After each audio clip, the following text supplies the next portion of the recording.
As the Israel-Hamas war escalates, a lot of people are getting concerned about what this is going to mean for the stock market and how it's going to affect your stocks.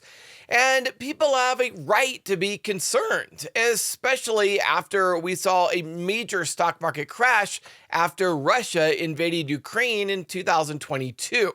With this fresh on people's minds, people are getting a little bit concerned about how this current conflict is going to affect their stocks. So what we're going to do in today's video is cover the stock market effects from the war. Now, I want to say up front, this is not a political channel, so we are not going to be getting into taking sides or who's right, who's wrong, what one side should do or should not do. We're not going to discuss any of that on this channel. All we're looking at is how this war affects the stock market. So let's take a look at how war affects the modern stock market. Now, as we saw over the weekend, the initial response to a war escalation is generally a market sell-off. Now, this is just due to the fact that investors get worried and concerned, and investors really don't like uncertainty. But then later in the day, we saw the stock market rise and even finish the day up. And that's because historically, the markets often shrug off escalations from a war. As serious as this escalation is, previous experiences have indicated that it may be unlikely to have a material impact on U.S. economic fundamentals or corporate profits. So why do stock markets remain resilient through wars? Well, in the U.S. context, stock markets have tended to shrug off initial downturns predicated by conflict. In some ways, wars can actually benefit economies that are not directly affected by the conflict by boosting industrial production to meet the military needs of those engaged in battle. Keep in mind that very often when countries go to war, the U.S. will supply weapons to one country or the other. And because the U.S. has to go produce all of this ammunition and weapons, that can cause the economy to actually get better because it creates a new round of stimulus spending where Congress is now spending large amounts of money to send to a foreign country, either in the form of weapons manufacturing and ammunition shipments or just in the form of direct payments. So because of that, this can often stimulate the U.S. economy. So which stocks do the best during a war? Well, in general, defense stocks, that is companies that produce weapons and arms, tend to fare the best during a wartime environment. Interestingly, energy companies may also see a boost in conflicts that result in higher oil and commodity prices. And in fact, on Monday, we did see a jump in oil prices of 4%. And the increase in oil prices is the real reason why the Israel-Hamas war matters for investors. Now, oil did jump 4% on Monday, but after last week's sell-off, it's not really up that much. What matters most, though, is the potential for the war to escalate. The most likely first step is a tightening of sanctions against Iran, which helped plan the Hamas attack. That would reverse the easing of tensions with the U.S. that had helped Iran increase oil production by about 0.5 million barrels a day over the past year.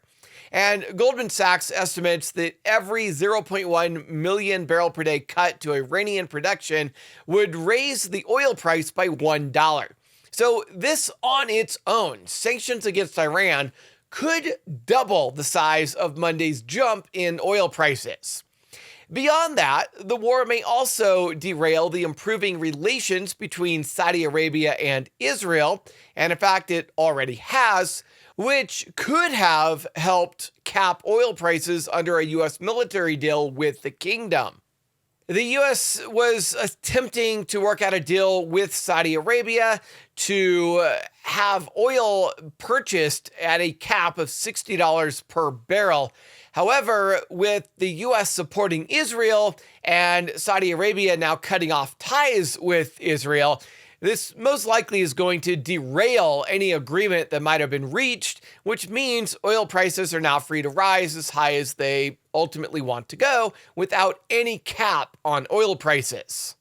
Now, a worst case scenario is that Israel acts directly against Iran. In that case, oil prices would soar on the assumption that Iran would step up its harassment of tankers coming out of Iraq. So the concern is that right now, oil prices are rising due to concerns that Iran oil is going to be limited, and that's going to cause oil prices to go up. But should Israel directly attack Iran, then Iran might end up harassing Iraqis, and that could cause the Iraqi oil prices to also go up, which altogether would easily cause oil prices to go well above $100 a barrel again. And when oil prices go up, this causes stock prices to go down. Why? Well, a number of reasons. One, it makes consumers have less money to spend. It increases inflation. All of that's bad for the U.S. economy, but it also decreases the profits of companies, everything from anybody that ships goods and services out to your airline companies, shipping companies. They all suffer when oil prices go up because it increases their costs, which in turn reduces their profits. And that's why we see U.S. stocks go down when oil prices go up. So far, though, the increase in oil prices has been fairly mute, only going up about 4% and still well above last week's highs. For that reason, we did not see a major sell-off in stocks on Monday. So we have not gotten a major sell-off in stocks due to oil prices yet, but a sell-off could come should oil prices continue to go up. Now, the good news for investors is that insuring against a true Iran-Israel conflict is easier than it normally would be. The things to buy, oil stocks, defense stocks, and treasuries, were all fairly attractive anyway, as the tight oil market delivered high profits and bond yields hadn't been this high since 2007. So the point is, with oil prices coming down and bond prices being the lowest they've been in 15 years, and defense stocks having come down significantly after the initial invasion of Russia into Ukraine, all of these assets were looking pretty cheap already, which means buying pretty much any of these three stocks, whether it be defense stocks or oil stocks or even bonds, is kind of a no-brainer right now. Longer term, though, it's important for stock market investors to remember that previous Middle East conflicts have rarely disrupted markets for long. The exception is the big oil shocks from the embargo of 1973 and the Iran-Iraq War in 1979. So in summary, so long as the Israeli-Hamas war is limited between Israel and Hamas and perhaps even Lebanon, there's not really going to be any big shocks to the U.S. stock market. Where the U.S. stock market could really start to drop is if oil prices skyrocket should Iran or Iraq get involved into this conflict. So that's where we are right now. Nothing to worry about yet. Definitely buying oil stocks, defense stocks, and bonds is a great hedge against an escalation of the conflict. But unless Iran or Iraq get involved, there should not be a major shock to the U.S. stock market. Besides, one of the main reasons why investors aren't that concerned about this yet is the fact that here in the US, we have some major economic news coming up this week, as well as earnings season starting, both of which are going to be far more important for US stocks than the conflict in Israel. This week, we have major U.S. economic news in the form of the inflation data for September. On Wednesday, we get the Producer Price Index, or PPI, which is expected to have come down significantly from August. Then on Thursday, we get the Consumer Price Index, or CPI, which is also expected to have dropped from August. And with inflation expected to come down, this is expected to send the stock market higher this week, assuming inflation does in fact come down as much as people think it will.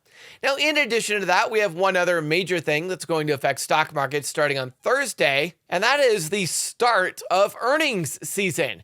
Q3 earnings season officially kicks off on Thursday with Delta as well as a number of other large companies reporting.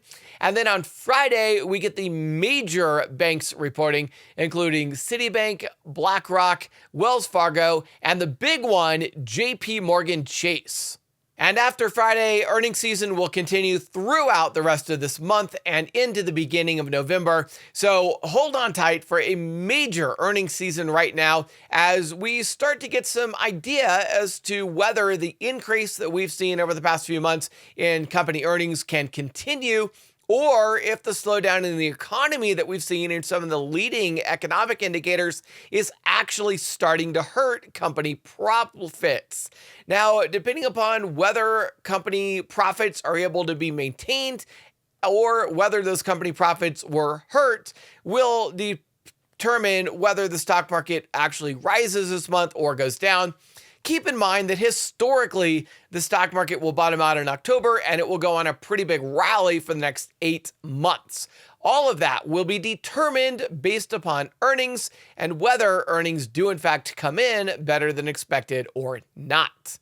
Now, if you want to know everything that's going on in the market and you want to get prepared every Sunday night or Monday morning for the market ahead, make sure you sign up for my free newsletter that goes out every Sunday night. In that free newsletter, I cover the technical analysis for the stock market, as well as market sentiment and all of the important market news that will move the market for the remainder of the week. So make sure you sign up for that free weekly newsletter. You can sign up for that at weprofit.io/newsletter. That's weprofit.io/newsletter.